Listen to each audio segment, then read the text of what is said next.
Buenas, esta es la sexta clase de la introducción al psicoanálisis que estamos haciendo a partir del seminario 11 de los fundamentos del psicoanálisis.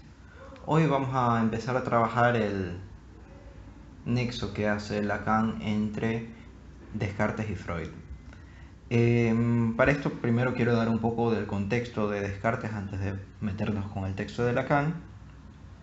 Y bueno, René Descartes probablemente ya lo han escuchado, es uno de los filósofos más importantes de toda la filosofía occidental. Se inicia con él la modernidad en la filosofía y se pudiera decir básicamente en todo el mundo occidental. Muchas de las cosas que nosotros pensamos actualmente vienen casi directamente importadas desde los tratados y los discursos de este señor que se llamaba René Descartes. Descartes en realidad sería una pronunciación más adecuada. Y bueno, también se pueden haber quizás encontrado en primaria, en las clases de matemática, el plano cartesiano, donde se tenía un origen y se ponían los puntos con las X y las Y, etc. Él tiene varios textos muy importantes. Hoy me interesa comentar un poquito nada más el discurso del método, que es uno de los libros, o sea, de sus libros más importantes, y es en uno de los lugares, porque también se encuentra en otros lugares, es en uno de los lugares donde se puede encontrar esta máxima por la cual Descartes se hizo más famoso, que es pienso luego soy.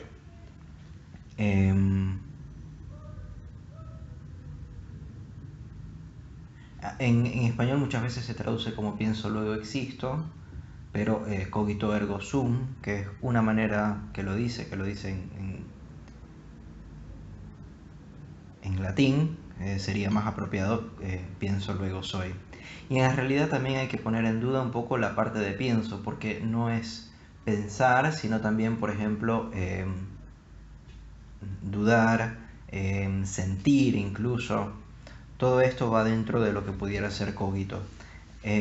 Básicamente es cualquier cosa de las facultades de la inteligencia. Porque como vamos a ver, Descartes hace una diferencia bastante estricta entre aquello que es del pensamiento, de la sensación, de algo que pudiera ser del intelecto, de la inteligencia, o emocional incluso, diferencia todo eso de las cosas más materiales, lo duro, lo tocable, etc. Esta diferencia ya nos pone con un grado de ser más que lo que comúnmente se piensa en el psicoanálisis, porque en el psicoanálisis comúnmente se piensa que lo que importa en realidad es nada más aquello que se toca, que se puede tocar, que se puede sentir, que se puede pesar.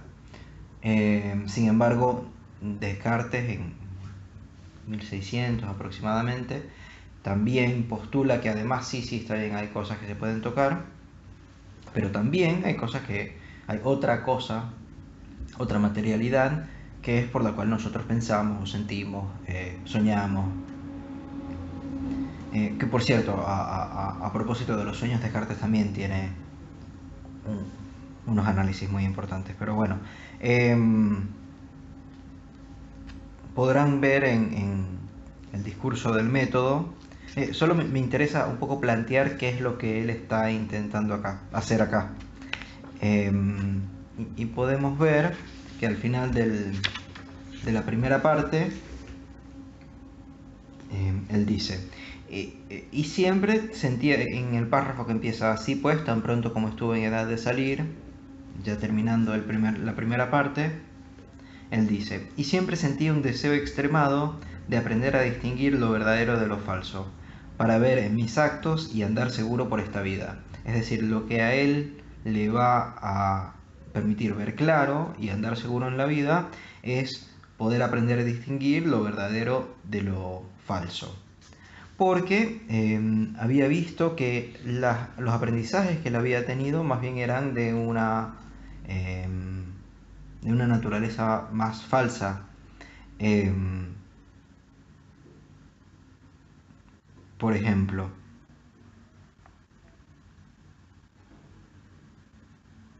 Estimaba mucho, esto está como aproximadamente la mitad de la parte uno, estimaba mucho la elocuencia y era muy enamorado de la poesía, pero pensaba que una y otra son dotes del ingenio más que frutos del erudito.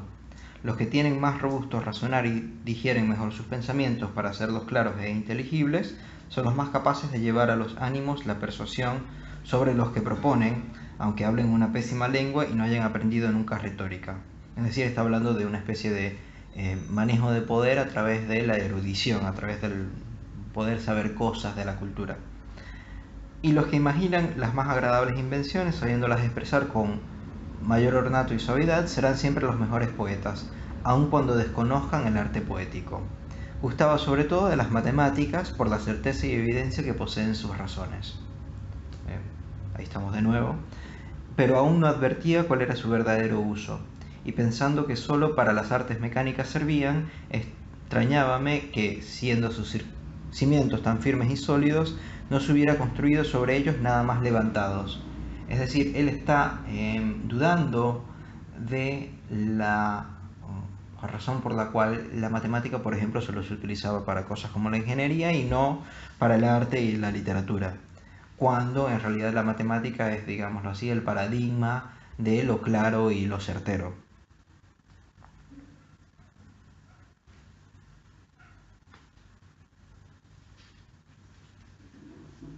Y en cuanto a las demás, me salté un par de párrafos. Y en cuanto a las demás ciencias, ya que toman sus principios de la filosofía, pensaba yo que sobre tan endebles cimientos, está diciendo que los cimientos de la filosofía son muy endebles, no podía haberse edificado nada sólido. Es decir, que si la ciencia se edifica sobre la filosofía y la filosofía tiene cimientos débiles, entonces la ciencia tampoco podrá ser muy fuerte. Y ni el honor ni el provecho que prometen eran bastante para invitarme a aprenderlas, pues no me veía, gracias a Dios, en tal condición que hubiese de hacer de la ciencia un oficio con que mejorar mi fortuna. Y aunque no profesaba el desprecio de la gloria a lo cínico, sin embargo, no estimaba en mucho aquella fama, cuya adquisición solo a merced de falsos títulos puede lograrse. Y por último, en lo que toca a las malas doctrinas, pensaba que ya conocía bastante bien su valor para no dejarme burlar, ni por las promesas de un alquimista, ni por las predicciones de un astrólogo, ni por los engaños de un mago, ni por los artificios o la presunción de los que profesan saber más de lo que saben. Básicamente es una persona que está muy desencantada con los saberes que se le han impartido y está intentando, con ayuda de la matemática, está intentando distinguir muy claramente lo verdadero de lo falso y ha encontrado en la matemática una manera de hacerlo. Que desde ya, bueno, sabrán que nos trae un problema muy grande porque en el psicoanálisis más que con la matemática trabajamos con la lengua, con la lingüística. Es decir, nuestros objetos no son objetos matemáticos. Porque, por ejemplo, los objetos matemáticos, si bien no son tocables tampoco, o sea, no podemos tocarlos, no son duros, los objetos matemáticos son lo que pudiéramos decir que son idénticos a sí mismos. Es decir, cuando tenemos un triángulo, ese triángulo lo podemos diferenciar muy claramente de un cuadrado. Es decir, un triángulo en la geometría euclidiana por lo menos jamás será un cuadrado. Sin embargo, con la lengua tenemos algo mucho más, pudiéramos decirlo así, de goma, que es la palabra que utiliza Lacan, como si fuera plástico, como si fuera elástico, como si fuera un chicle, que permite ciertas deformaciones, que obviamente también es algo que se ve muy claramente en el análisis, cómo justamente el discurso se puede ir cambiando y transformando hasta, en principio, vamos a decirlo mal al principio para después poder acotarlo un poco, en principio se puede decir cualquier cosa. Entonces eso es la ruta que se propone Descartes y obviamente lo logra. Logra deshacerse, entre comillas, logra desechar todas las enseñanzas y el saber previo que él tiene para llegar a la raíz que sería este cogito ergo sum, es decir, este pienso luego soy. Es decir, para él la evidencia clara y inequívoca de que él es viene del pensamiento, pero eso obviamente también implica que para él es muy evidente que él piensa.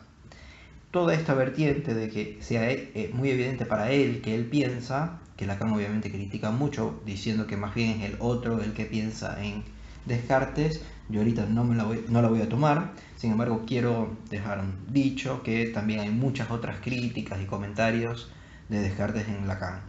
Ahorita lo que nos va a interesar es más bien la relación entre la duda y la certeza que Lacan asemeja con la relación entre la duda y la certeza de Freud. Esta, digamos que es la semejanza más grande que Lacan encuentra, por lo menos lo que está comentando ahorita, que Lacan encuentra en Freud y en Descartes.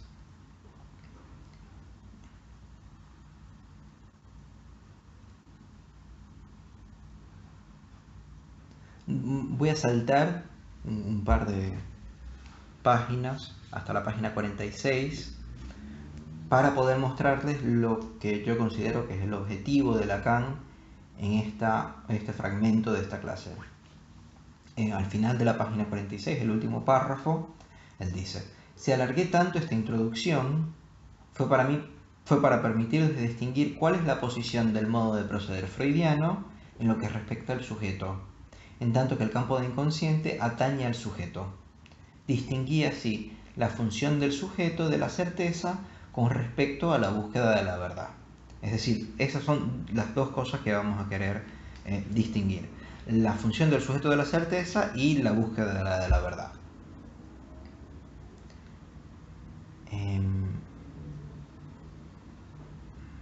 Bien. Porque se acuerdan, regreso ya a la parte de la página 43 donde habíamos quedado, que justamente estábamos hablando de una especie de certeza que tenía Freud de que ahí, en las palabras sin sentido, había un sentido posible, que ahí estaba justamente el inconsciente. Eso es la certeza, digamos, o sea, la duda primordial es estos significantes no quieren decir nada, sin embargo hay una certeza que ahí hay algo que justamente quiere decir, que es el inconsciente.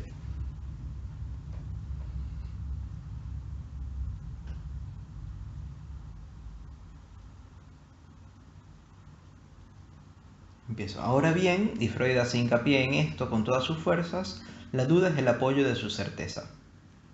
Es decir, él apoya la certeza en la duda, que vemos que es algo que justamente Descartes había desechado.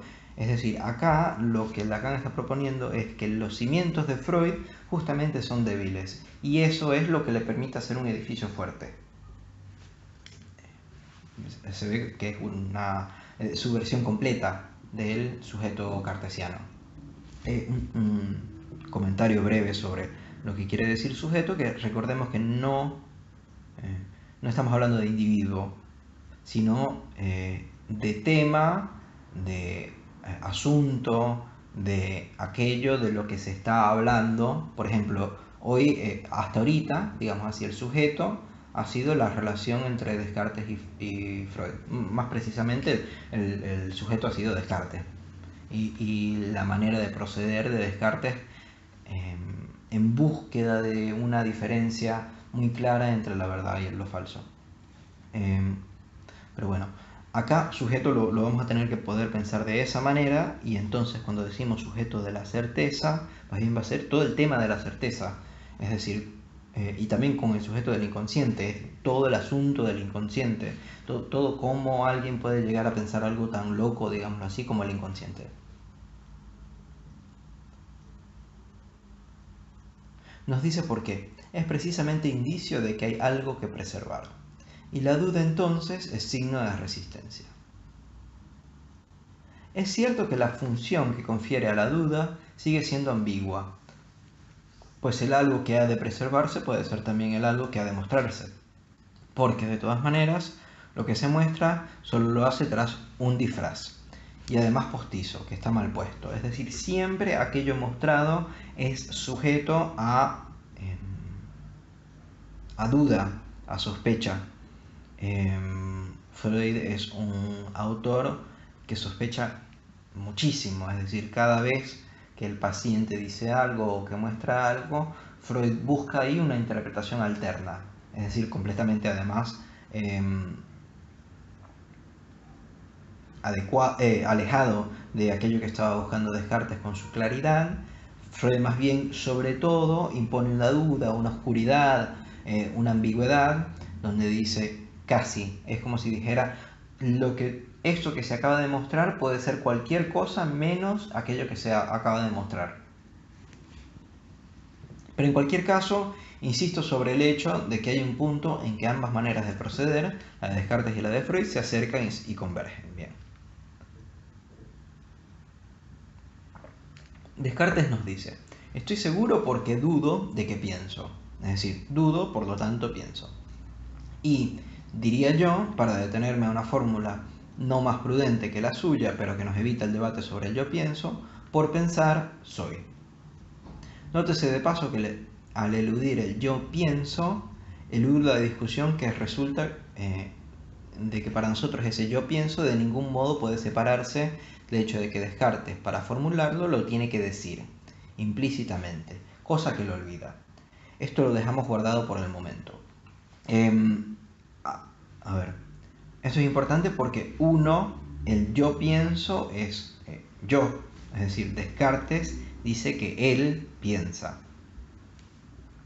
Bien, ahí está el shifter del yo que hace que si yo lo digo, obviamente va a ser diferente que si tú lo dices, o que si Descartes lo dice. Porque si yo digo yo pienso es que Félix piensa. Si Descartes dice si Descartes dice yo pienso es que René piensa. Y por otro lado, el hecho de decirlo justamente es como una aseveración. Es decir, ahí se puede fundar algo. Porque otra manera de pensarlo, otro decir, sería el otro piensa en mí.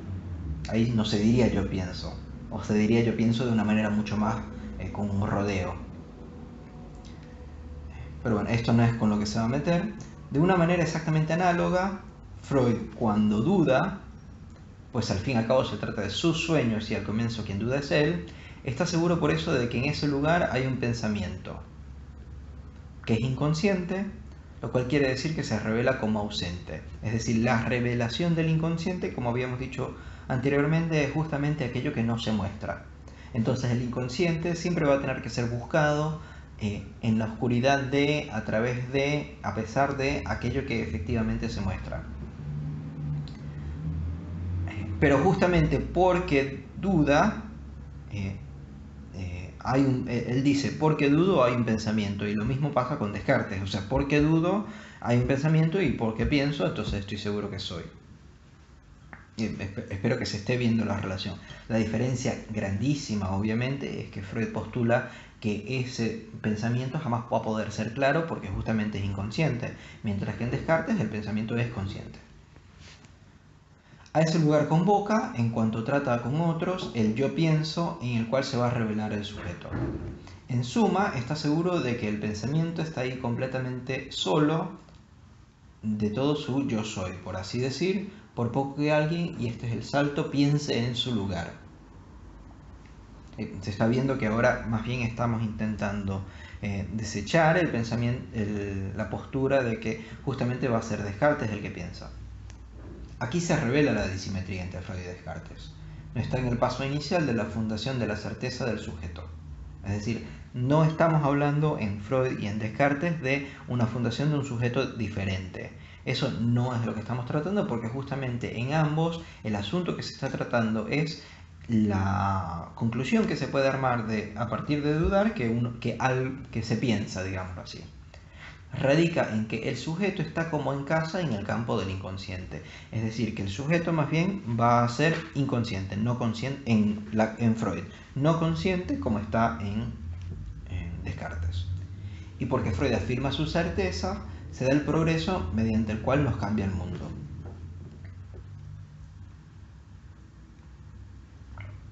Sobre esto no quiero decir demasiado porque no viene demasiado al caso, pero quiero que se vea efectivamente cómo a Lacan le parece que el mundo del cual estamos hablando es justamente algo que se puede cambiar y modificar a través de dichos y de teorías y de concepciones. Es decir, Freud, a través de postular el inconsciente y de proponerlo y de decirlo, justamente cambia el mundo, hace un cambio total y radical sobre aquello que está.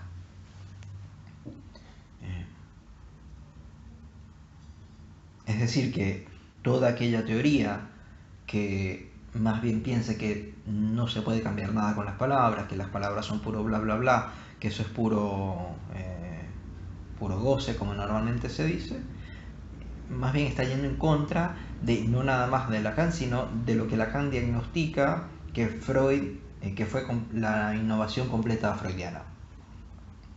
Para Descartes, el coito inicial, los cartesianos me devolverán la pelota en esto, pero yo propongo la discusión, es decir, Lacan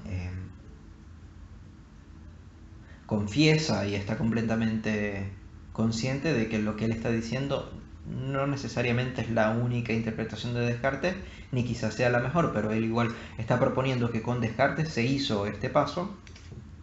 Lo acoto porque por eso tampoco me parece demasiado útil hacer como una revisión exhaustiva de Descartes, porque al fin y al cabo lo que Lacan está diciendo es que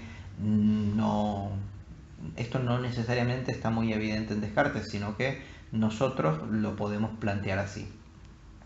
El yo pienso, en tanto que se vuelque en el yo soy, es decir, yo pienso, por lo tanto yo soy, apunta a un real. Pero lo verdadero queda fuera hasta tal punto que Descartes tiene que asegurarse de que. Porque entonces, si yo pienso, luego yo soy, entonces eso digamos que se establece como real. Pero entonces, ¿qué es lo verdadero? ¿Sí? O sea, yo ahí sé que soy. Bien, hasta ahí llegamos. Pero entonces, después, ¿cómo sé que 2 más 2 es 4 en vez de que 2 más 2 sea 5? Y especialmente pensemos, no sé si han tenido la oportunidad de familiarizarse un poco con la mitología griega o la mitología romana, donde los dioses son como dioses con pasiones, son dioses pasionales, que un día pueden querer mucho a un humano y después otro día odiarlo. Que justamente por tener celos entre los mismos dioses castigan a los humanos. Y entonces en ese sentido son dioses, digámoslo así, engañosos. Dioses que a veces incluso están intentando directamente engañar a los humanos. Y si Descartes, como vamos a ver, utiliza a Dios para asegurarse de una verdad, es decir, para desengañarse, obviamente el otro que él tiene que formular, el Dios que él tiene que formular, tiene que no ser engañoso, tiene que ser el garante de la verdad. Es decir, no puede ser un Dios que un día se despierte y dice, me parece que 2 más 2 son 4. Y mañana se despierta y dice, creo que hoy 2 más 2 serán 5. Porque eso obviamente no nos permitirá establecer un edificio para encontrar certeza. Por esto, además, justamente hubo un gran desarrollo científico a partir de este tiempo.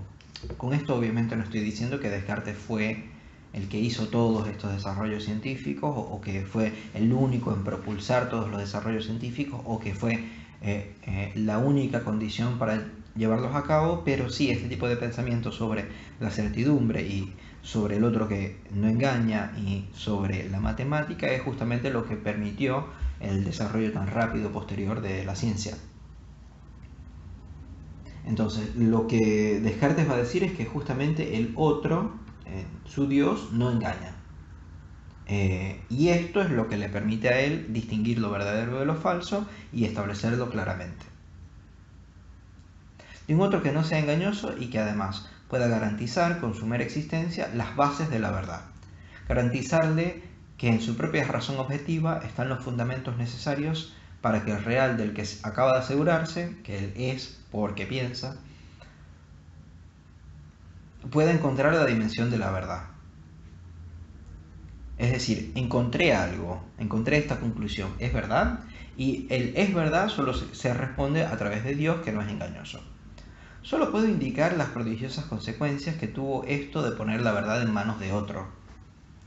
En este caso, el Dios perfecto, cuyo asunto es la verdad, pues diga lo que se diga, siempre será la verdad.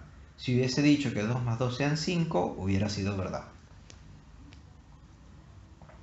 Pero dejemos esto, que no es asunto nuestro. En realidad, te diría, Lacan sí es muy asunto nuestro, porque justamente toda la prodigiosidad freudiana, todo el asunto freudiano, toda la innovación freudiana fue otra vez poner la verdad en manos del otro, pero ahora no en un otro necesariamente que no engaña, sino en un otro lingüístico. Es decir, en un otro, y por eso es inconsciente, que es oscuro, como mucho. Que donde se trata de lenguaje, no de matemática, como está en Descartes. Pero dejemos esto, que no es nuestro asunto, aunque es sabido que lo que comienza en el nivel del sujeto nunca deja de tener consecuencias. Si es que sabemos qué quiere decir ese término, el sujeto. Es decir, siempre que estemos hablando de alguien, de algo, obviamente, justamente no es de alguien, es de algo, siempre eso de lo que estamos hablando va a tener consecuencias. Es decir, no es lo mismo que yo diga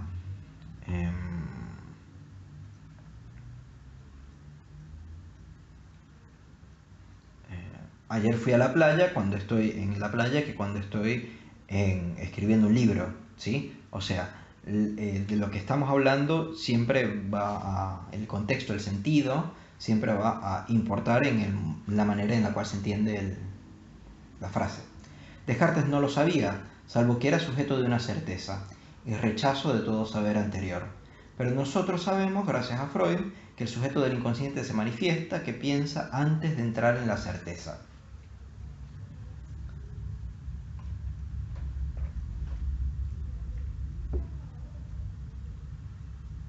Tenemos que cargar con esto. Pues por eso estamos tan embarazados.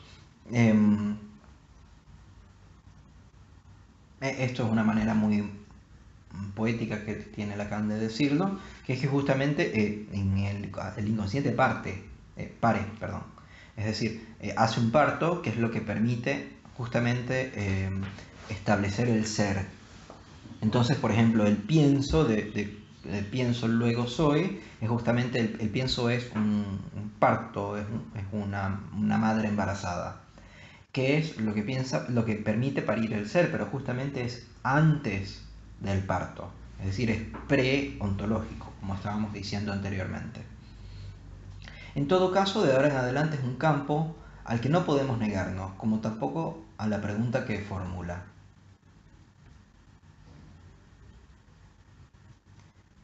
Quiero recalcar ahora que, por ende, la correlación del sujeto ya no es ahora con el otro engañoso, sino con el otro engañado. ¿Sí? Ahora me parece que está hablando de ahora con Freud, o ahora con el psicoanálisis. Ahora, a partir de Freud, se trata del otro engañado. Lo cual, y con Descartes hasta cierto punto también, porque no es un otro engañoso entonces, sino que el engaño que sufre el otro es justamente pensar que tiene la certeza, o engañado justamente por Descartes, que a él le arrojó la certeza y la verdad verdadera. Porque justamente lo que queremos decir es que no hay verdades últimas, verdades verdaderas, verdades que son absolutas, sino que al momento de que al otro le abocamos ese tipo de verdad absoluta, también lo estamos engañando en el sentido de que no, no está siendo verdadero, justamente está siendo engañado al pensar, como si Dios pensara, pero al Dios pensar que Él puede ser garante de una verdad, justamente está siendo engañado por nosotros porque no hay ninguna verdad absoluta. Lo cual palpamos de manera más concreta en cuanto entramos a la experiencia del análisis. Lo que más teme el sujeto es engañarnos a nosotros, analistas, darnos una pista falsa o más sencillamente que nos engañemos nosotros, ya que después de todo, con solo vernos la cara, es evidente que somos gente que puede equivocarse como cualquier otra. Es decir, y esto es bastante fuerte y me parece que es una indicación clínica bastante importante. Solo con vernos la cara, los pacientes saben que nos pueden engañar y ese es su mayor miedo, engañarnos a nosotros. Esto obviamente tiene, por ejemplo, repercusiones sobre pensar que pensar la mentira en un análisis. que me parece que lo que Lacan está diciendo es que justamente el sujeto nos puede engañar, pero el engaño mayor sería que nosotros pensemos que hay una verdad absoluta sobre la cual está mintiendo. Más bien nosotros deberíamos tomar la mentira que él está diciendo, o aquello que está diciendo, no como verdad o como mentira, sino más bien como un lugar a donde ir a buscar el inconsciente. ¿Se entiende? Es decir, no hay la preocupación, o sea, si se trabaja así, no hay la preocupación de ¿será verdad lo que el paciente me está diciendo? ¿Es verdad que a él se le están apareciendo los agentes de la CIA en su casa todas las noches a las 3 de la mañana? ¿Será verdad que él nunca puede tener una mujer porque todas las mujeres que conoce son malas con él? ¿Es verdad que ella no puede adelantarse en los estudios porque no le da la cabeza? De eso no se trata. Ahí más bien de lo que se trata, porque no es relevante si es verdad o falso aquello que está aseverando, sino más bien ir a buscar en aquello que se está aseverando la verdad oculta atrás. Pero esto no perturba a Freud porque, y es justamente lo que hay que comprender, en especial cuando se lee el primer párrafo del capítulo que se refiere al olvido de los sueños, porque los signos coinciden. Habrá que tomar en cuenta todo. Liberarse, dice, de toda la escala de la apreciación que ahí se busca, de la apreciación de lo que es seguro y de lo que no es seguro. La más frágil indicación de que algo entra en el campo ha de conferir a ese algo un valor igual de huella a lo que el sujeto respecta. Es decir, justamente por entrar al campo tiene el valor de ahí hay algo atrás, ahí atrás hay una verdad que quiere decir algo. Y por eso, y esto creo que no lo había dicho, pero lo quiero decir, por eso justamente las palabras nunca pueden decirse a sí mismas, sino que quieren decir y justamente en el querer decir es una manera de proponer o de mostrar su oscuridad. Y acá Freud se va a meter con unos casos, no me interesa demasiado meternos en los casos, sino justamente poder pensar el estatuto que hay de verdad o de falsedad en los casos. En el primero del cual va a hablar es de la joven homosexual, que a él básicamente le trae un sueño, que es un sueño como hecho para Freud, pero que justamente busca burlarse de Freud. Porque ella, digamos, no ha entrado en análisis todavía. Más tarde, en la célebre observación de un homosexual, Freud se ríe de quienes, a propósito de los sueños de la susodicha, pudieran decirle: pero entonces, ¿dónde está ese famoso inconsciente que iba a hacernos acceder a lo más verdadero? A una verdad, ironizan, divina. Es decir, ya se había entendido a Vox Populi que Freud lo que estaba haciendo era buscar en los inconscientes una verdad oculta, divina. Su paciente se burla de usted, puesto que en su análisis tiene sueños hechos adrede para convencerlo de que ella regresa a lo que piden, al gusto por los hombres. Freud no ve en ello objeción alguna. El inconsciente no es el sueño. Esto es importantísimo. Y lo hemos venido trabajando un poco, pero esto nos lo va a permitir decir mejor. Es decir, el inconsciente no son las palabras. El inconsciente no es lo que la persona piensa, ni tampoco obviamente lo que no piensa. En su boca, esto quiere decir que el inconsciente puede ejercerse en el sentido del engaño, y que para él esto no tiene ningún valor de objeción. En efecto, puede no haber una verdad de la mentira. La verdad esa que, en contra de la supuesta paradoja, hace enteramente posible la afirmación yo miento. ¿Sí? O sea, lo que Lacan está proponiendo es que en el yo miento hay una verdad de la mentira. No sé si conocen la paradoja del yo miento, porque el problema con yo miento es que si digo yo miento, esa afirmación, si la tomamos como verdad, yo miento, entonces tendrá que ser mentira, ¿sí? Yo miento, entonces es mentira que yo miento, por lo tanto digo la verdad. Ahora, si yo miento lo tomamos como falso, ya lo tomamos como verdad. Tomémoslo como falso. Si yo tomémoslo como verdad. Si yo miento, no, tomémoslo como falso. Si yo miento es falso, entonces es que estoy diciendo la verdad, pero si estoy diciendo la verdad, entonces estoy mintiendo. Entonces, en efecto, ¿puede no haber una verdad de la mentira? Acá lo que Lacan está proponiendo es que no se trabaje en términos de verdad o falso, sino en términos de eso es mentira. ¿Sí? Es decir, es verdad que es mentira.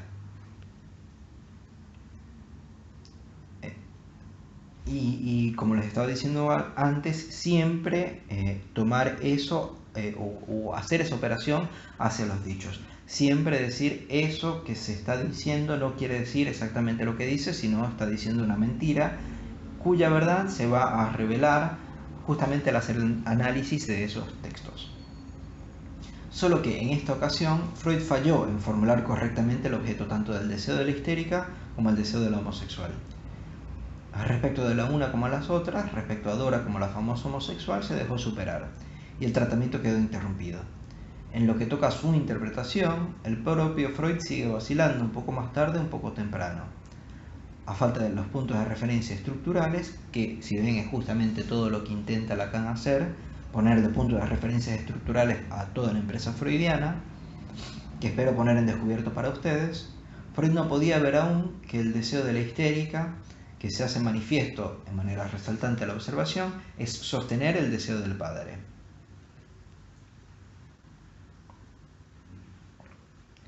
¿Y cómo se sostiene un deseo? Sería la pregunta más grande. Es decir, ¿cómo puede alguien seguir deseando?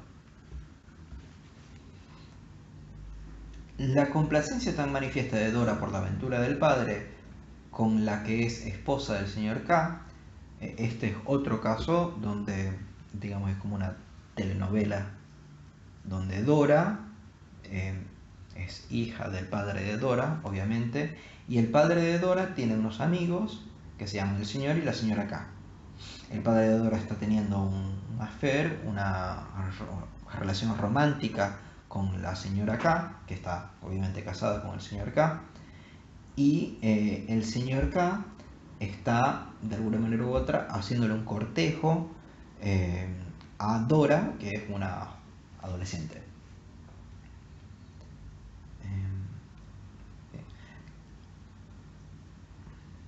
El hecho que la complacencia tan manifiesta de Dora por la aventura del padre con la que es esposa del señor K, es decir, con la señora K, la aventura del padre con la señora K, el hecho de que le permite que el señor K de que la corteje, es precisamente el juego por el cual lo que tiene que sostener es el deseo del hombre.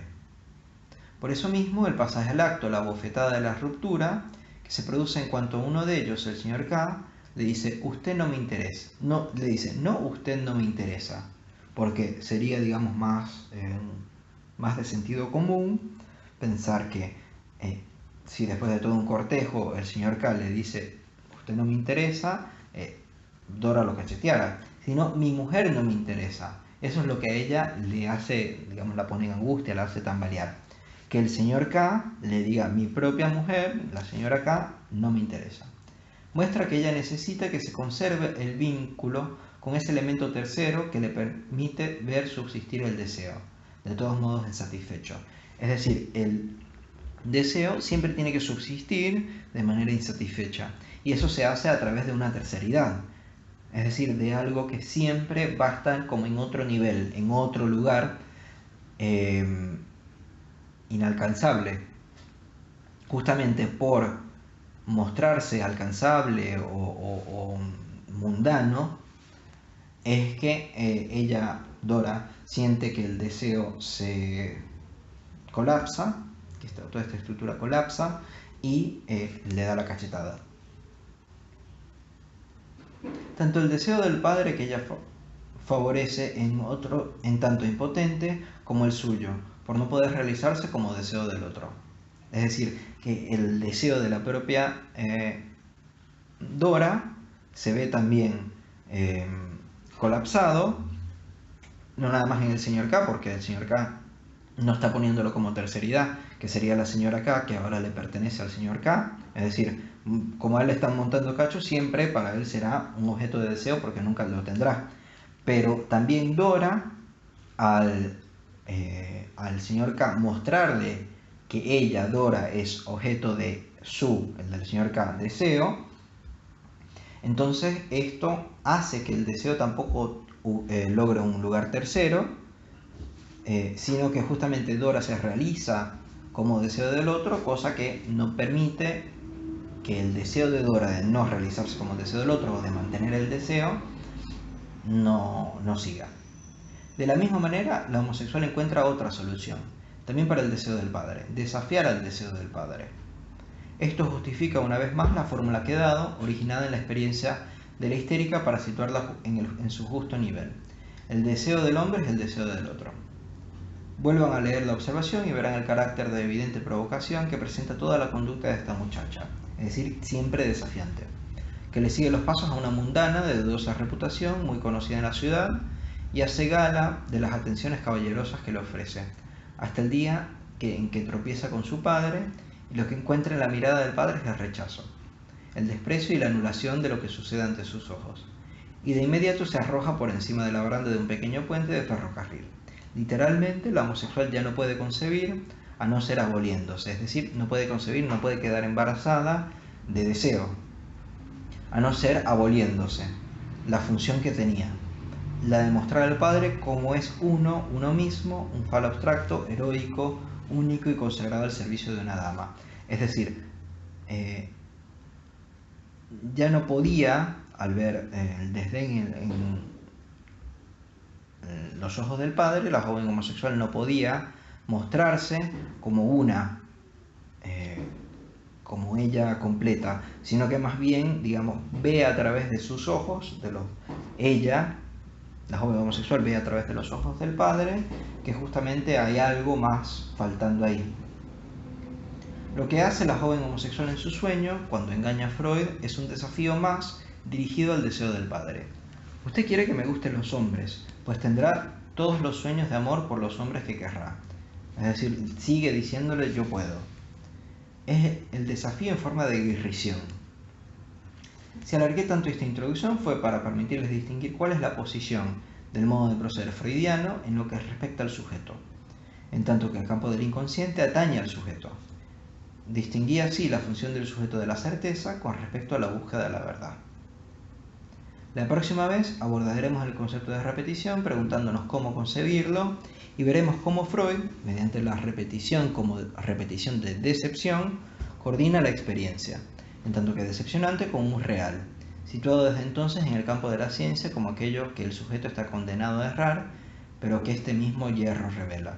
Esto lo retomaremos después cuando hablemos de la repetición, pero me gustaría primero comentar un poco de la próxima clase, porque me parece que tiene que ver justamente con esto y no con la repetición que vamos a tratar después. Obviamente haciendo la salvedad eterna de que todos los conceptos están relacionados y que no se puede pensar uno sin el otro. Al primero empiezo hablando de las cosas políticas que no me interesa tomar. Entonces empecemos luego de la sección, cuando está el 1, cuando empieza la sección 1, me dice: la vez pasada les hablé del concepto de inconsciente, cuya verdadera función es estar en una relación profunda, inicial, inaugural, con la función del Unbegriff, del Begriff del original, o sea, el corte, es decir, con el concepto de corte. Esto en realidad nos los tira más o menos de la nada, si no pensamos que el corte justamente tiene que ver con lo oscuro, con aquello que no está ahí, con aquello diferente, con aquello inconsciente de lo que siempre hemos estado hablando. Es decir, el Unbegriff, justamente el concepto del corte, justamente tiene que ver con toda esta oscuridad, con todo eso. Eso no es eso que hemos estado hablando. Vinculé profundamente este corte con la función como tal del sujeto en su relación constituyente con el significante mismo. Es decir, es justamente por estar siempre buscando esta oscuridad que podemos fundar un sujeto que es el sujeto del inconsciente, que es el inconsciente, el sujeto, digamos, de lo otro, de lo no sabido, de lo desconocido, a partir de un corte, a partir de un desconocimiento. Es decir, a partir de la duda se encuentra justamente la certeza. Con razón, les pareció novedoso que me refiriera al sujeto cuando del inconsciente se trata. Quería haber logrado hacerles sentir que todo esto acontece en el mismo lugar, el lugar del sujeto, el cual cobró, por experiencia cartesiana que reduce a un solo punto el fundamento de la certeza inaugural, un valor arquimédico, si de veras fue el punto de apoyo que permitió la muy distinta dirección que tomó la ciencia, en especial a partir de Newton. Esto lo hemos comentado, cómo justamente Descartes permite, a partir de su certeza y asegurar una verdad, permite que la ciencia avance. No he dejado de hacer hincapié durante mis anteriores exposiciones, y además justamente porque no les pone encima toda la carga de tener que pensar sobre la verdad, porque están trabajando como con una máquina que no importa si es verdad o no, que F es igual a M por A, por ejemplo, sino que se importa que eso sea más o menos preciso o que sea más o menos real. No he dejado de hacer hincapié durante mis anteriores exposiciones en la función de algún modo pulsativa del inconsciente. ¿Y qué hace? Prende y apaga, prende y apaga. No nada más una y dos veces, porque sería algo, digamos, evolutivo, que primero está apagado y después prende. Y ya, no, más bien, apaga, prende, circular. En la necesidad de evanescencia que parece serle de alguna manera inherente. Como si todo lo que por un instante aparece en su ranura estuviese destinado, en función de una especie de cláusula de retracto, a volver a cerrarse, según la metáfora usada por el propio Freud, a escabullirse, a desaparecer. Y ven acá como habíamos hablado de la relación entre el sentido y el no sentido, es decir, de cómo del no sentido se puede crear sentido y cómo del sentido de nuevo se puede postular que no tiene un sentido. Y esa es la circularidad de la cual estamos hablando. Al mismo tiempo, formulé la esperanza de que en torno a ello se vuelva a producir la cristalización tajante, decisiva, que se produjo antes en la ciencia física, pero esta vez en una dirección que llamaremos la ciencia conjetural del sujeto. Es decir, aquí habrá un cambio radical que hará que el sujeto ya no sea, digamos, una ciencia natural, sino una ciencia conjetural. Es decir, que trabaja con conjeturas, con hipótesis, con probabilidades, con momentos de adivinar. Esto es menos paradójico de lo que parece a primera vista. Cuando Freud comprende que debe encontrar en el campo de los sueños la confirmación de lo que le había enseñado su experiencia de la histérica y empieza a seguir adelante con una osadía sin precedentes, ¿qué nos dice del inconsciente? Afirma que está constituido esencialmente no por lo que la conciencia puede evocar, explicitar, detectar, sacar de lo subliminal, sino que aquello por esencia le es negado a la conciencia. ¿Y qué nombre le da Freud a esto? El mismo que Descartes le da a lo que antes llamé su punto de apoyo, pensamientos. Es decir, lo que le es negado a la conciencia son pensamientos, cuando justamente lo que se había pensado era que los pensamientos siempre eran conscientes. Es como si la definición de conciencia fuera aquello que aloja los pensamientos. Y no, acá justamente lo que Lacan le está haciendo decir a Freud es que lo que está en el inconsciente son justamente pensamientos. Hay pensamientos en este campo de allende a la conciencia, y no hay modo alguno de representar esos pensamientos que no sea mediante la misma homología de determinación que el sujeto del yo pienso se encuentra respecto a la articulación del yo dudo. Es decir, el inconsciente determina a la conciencia de la misma manera que yo dudo determina yo pienso. Yo dudo determina yo pienso. Descartes aprende su yo pienso en la enunciación del yo dudo, no en su enunciado, es decir, al momento de decirlo yo dudo, el cual aún acarrea todo ese saber que ha de ponerse en duda. Yo diría que Freud da un paso más, que señala bastante bien que en la asociación que hacemos es legítima cuando nos invita a integrar al texto del sueño lo que yo llamaría el colofón de la duda. El colofón, acá me parece que es imposible que sea más claro, porque justamente lo que nos está incluso definiendo que es un colofón. El colofón en los viejos textos era esa mano que señalaba con el índice que se imprimía en el margen en la época que todavía existía una tipografía. Es decir, es ahí. Es decir, la duda es lo que nos dice que ahí tenemos que ir a buscar el inconsciente. Esto nos indica que Freud sitúa su certeza únicamente en la constelación de los significantes tal como resultan del relato. del comentario de la asociación sin que importen los desmentidos. Es decir, ahí donde están los significantes vamos a poder ir a buscar la certeza, justamente cuando los significantes impliquen un tema de duda, cuando podamos hacer dudar los significantes. A fin de cuentas, todo proporciona significante. Increíble esto, todo proporciona significante, es decir, en cualquier lugar se puede ir a buscar el inconsciente. Y él cuenta con eso para poder establecer su propia certeza. Pues repito que la experiencia solo comienza con los pasos que él da. Por eso los comparo con la manera de proceder de Descartes. Porque además, Descartes, en el discurso del método, muestra que la vía que él siguió no era una vía universal, sino era la vía que él había seguido y que los otros podían seguir o no, que no era seguro que porque él lo hiciera, entonces cualquier otro lo iba a poder hacer. No digo que Freud haya introducido el sujeto en el mundo, el sujeto como distinto de la función psíquica, lo cual es un mito, una nebulosa confusa, pues fue Descartes.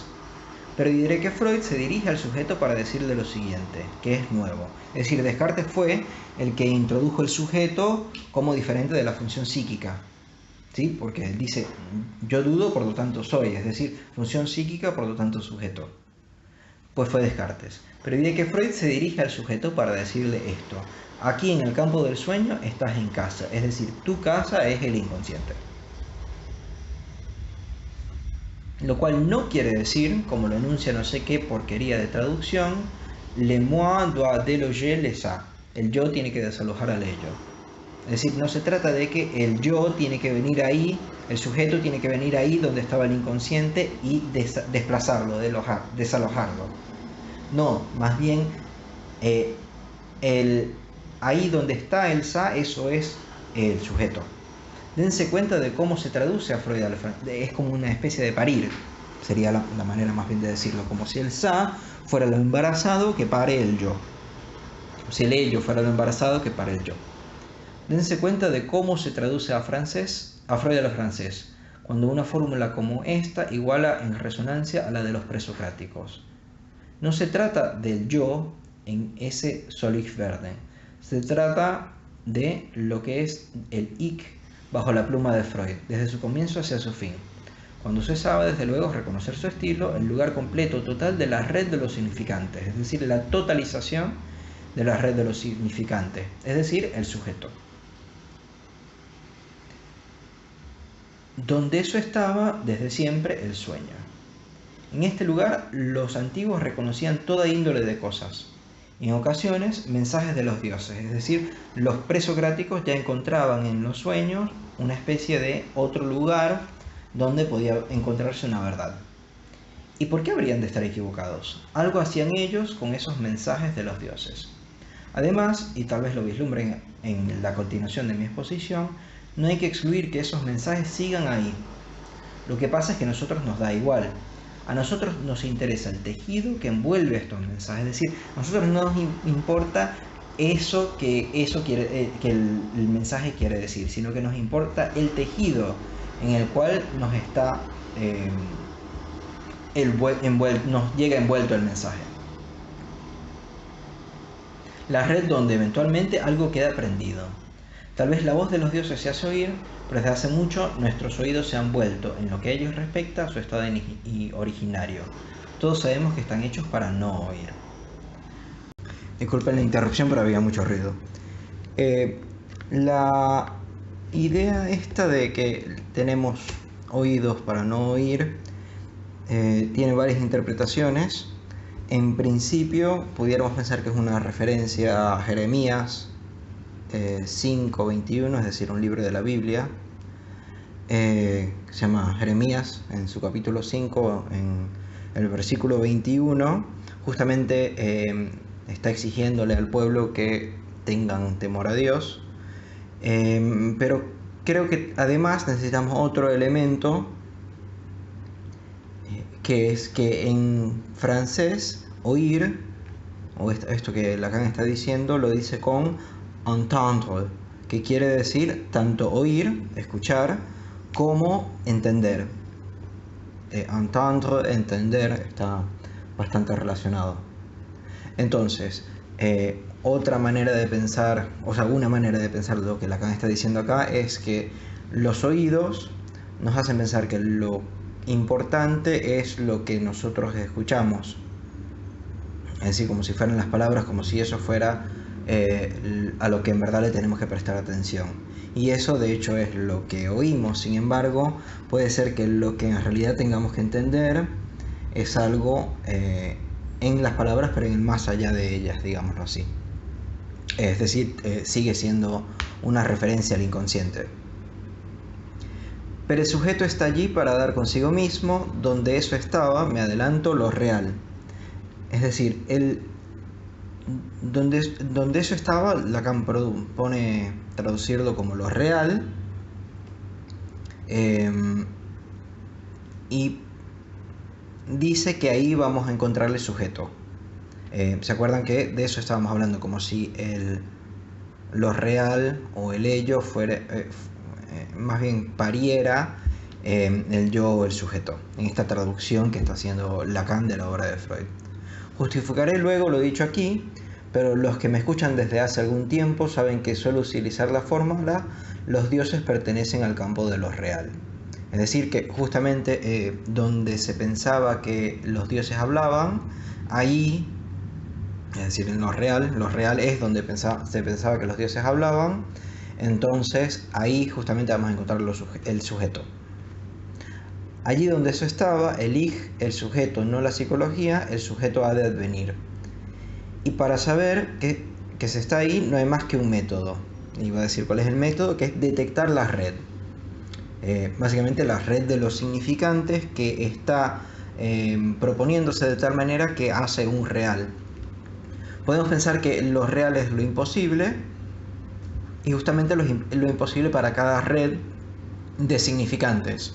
El ejemplo, digamos, o uno de los ejemplos clásicos sería, por ejemplo, para la geometría euclidiana es imposible que dos paralelas se crucen. Para el capitalismo es imposible que algo no se pueda comprar. Todo entra dentro de la mercancía, del mercantilismo. Entonces, esto imposible, que vemos que lo real solo se puede estructurar a partir de lo simbólico, de la red significante, Lacan propone que la manera de detectar lo real no es un a priori, es decir, porque ahí más bien estuviéramos en ese sistema. Es decir, si nosotros dijéramos que lo imposible es que algo no se pueda comprar, ya sabemos que estamos en ese esquema, sino que más bien en el esquema del mercantilismo que habíamos hablado anteriormente. Más bien lo que Lacan propone es que esta red de significantes se recorra, sería detectar la red. Pero ¿cómo se detecta una red? Pues uno regresa, vuelve, porque uno se cruza con su camino, que los cruces se repiten y son siempre los mismos. Es decir, hay que dar la vuelta por el tejido, por esto me parece que es a lo que tenemos que llamar experiencia analítica, por las vueltas que da el dicho, por lo que se cambia de decir, por a lo que siempre retorna. Por ejemplo, una manera de dar este tipo de vueltas sería hacer como una especie de pregunta de por qué incesante, como hacen los niños, obviamente sin frustrar al paciente, pero tratar de ver y tratar de ver cómo esos por qué se van, ese último por qué se va hilando. Por ejemplo, en Freud justamente podemos hablar que lo real siempre tiene que ver o con la muerte, con la sexualidad, con lo biológico, porque para él ahí se detiene la cadena asociativa. Es decir, para él ya algo tiene sentido si lo podemos relacionar con la sexualidad, con la biología, con la agresividad, con este tipo de fenómeno. Entonces, al regresar a repetir, al manejar estos diferentes cruces que la red significante del sujeto nos proporciona, es que vamos a poder detectar cuál es la red que está ahí. Y ahí adviene el sujeto. Leo de nuevo. Allí donde eso estaba, el sujeto, no la psicología, el sujeto ha de advenir. Y para saber que se está ahí, no hay más que un método: detectar la red. Pero ¿cómo se detecta una red? Pues porque uno regresa, vuelve, porque uno se cruza con su camino, que los cruces se repiten y son siempre los mismos. Y no hay en ese capítulo 7 de la interpretación de los sueños otra confirmación de certeza sino esa. Vamos a ver cuál es la certeza de Freud. Hablen de azar, señores, si les da la gana. Yo en mi experiencia no encuentro en eso nada arbitrario. Es decir, Freud tiene la certeza que los cruces de los dichos se repiten de tal manera que las cosas escapan al azar. Es decir, que eso quiere decir algo, que ahí hay cierto patrón. Mencionaré de nuevo, para los que ya han oído mis lecciones sobre el tema, la carta 52 a Fliess, que comenta el esquema llamado más tarde en la Traumdeutung óptico, es decir, en la interpretación de los sueños óptico.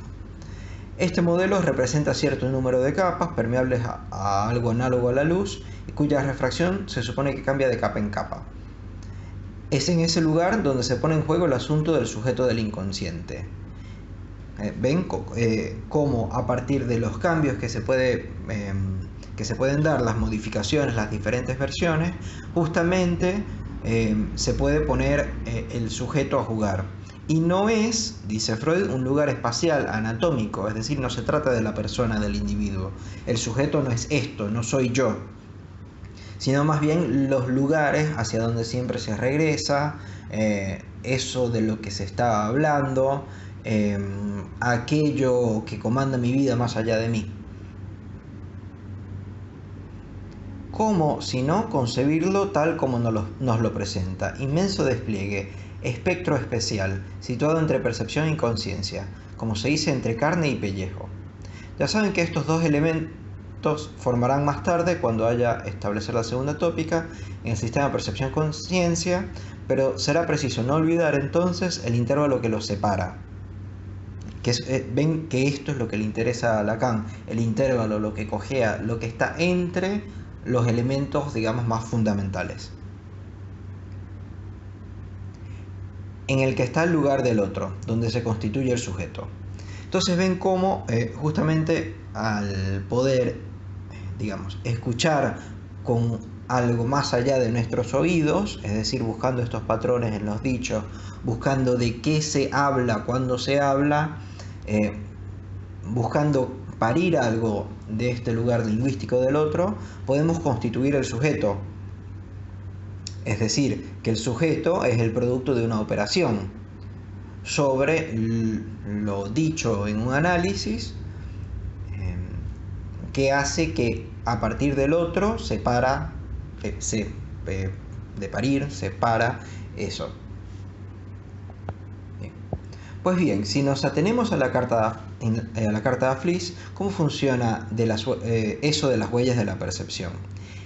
Freud deduce de su experiencia la necesidad de separar absolutamente percepción y conciencia. Para que algo pase a la memoria primero debe borrarse en la percepción y viceversa.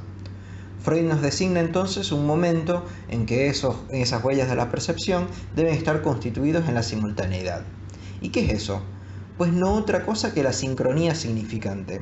Acá ven que Lacan, como estaba haciendo la traducción anteriormente, acá también da un salto enorme, porque no podemos decir que el yo, que sí en Freud tiene una base biológica importante, o sea, el yo de hecho refiere a mí, y el sujeto, que justo estamos diciendo que es lo menos individual posible, que es algo que se pare a partir del lenguaje, allí hay una diferencia muy grande, y es una diferencia que Lacan dice hacer a partir de traducción. Lo mismo con lo real y el ello. Acá va a ser otra maniobra de traducción, que es las huellas de la percepción y la sincronía significante. Y por supuesto, tanto es así que Freud lo dice sin saber que lo dice 50 años antes de los lingüistas. Es decir, acá Lacan hace una operación de lectura sobre Freud, haciéndolo decir, también pudiéramos decir como haciéndole parir este sujeto, que sería el sujeto lingüístico, el sujeto de los significantes. Pero nosotros podemos darle de inmediato a esas huellas de representación su verdadero nombre, significantes. Pero justamente la representación es aquello que representa algo Y justamente los significantes lo único que representan es un sujeto para otro significante, pero no son huellas en el sentido de que pisamos y luego dejamos una huella. No, más bien esa es la ausencia completa posible de algo. Y nuestra lectura se asegura aún más porque Freud, cuando regresa sobre esto en la Traumdeutung, designa otras tantas capas, donde esta vez las huellas se constituyen por analogía. Podemos dar aquí con las funciones de contraste y similitud que son tan esenciales en la constitución de la metáfora, la cual por su parte se introduce a partir de una diacronía. Dejémoslo hasta acá, entonces. Vayamos dos párrafos más. No insisto porque hoy tengo que seguir adelante, digamos solamente que encontramos en las articulaciones de Freud la indicación, sin ambigüedades, de que en esta sincronía no se trata solo de una red formada de asociaciones al azar y por contigüidad.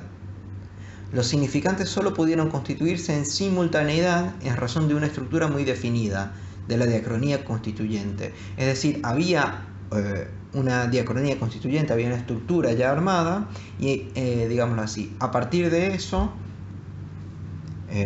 estos cruces que nosotros hicimos en análisis se pudieron constituir. La diacronía está orientada por la estructura.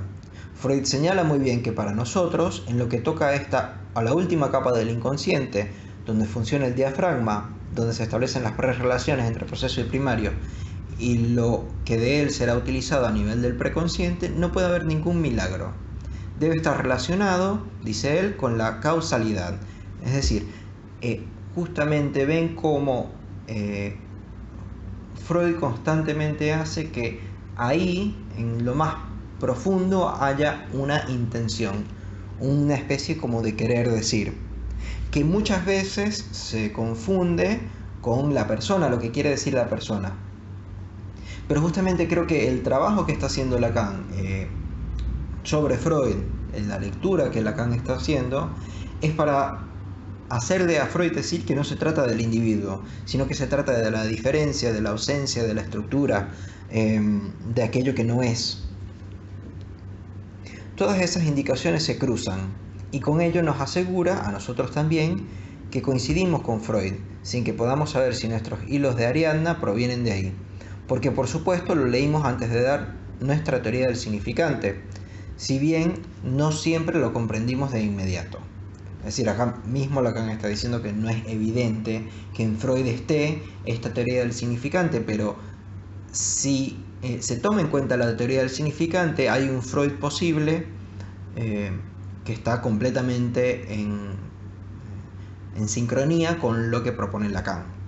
Esto, bueno, es todo un debate en el cual no me interesa en lo más mínimo meterme, pero sí quiero dejar claro que acá por lo menos Lacan dice que lo que él está encontrando lo encuentra en Freud.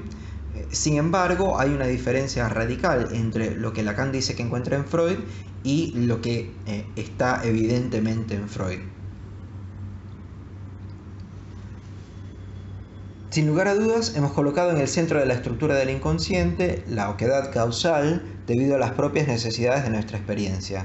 Pero el haber encontrado la indicación enigmática inexplicada de esta oquedad en el texto de Freud es para nosotros señal de que progresamos en el camino de su certeza. Es decir, habiendo Freud inaugurado este campo, ahora Lacan, es decir, muchos años después, Lacan se dio cuenta que él mismo también estaba en ese campo.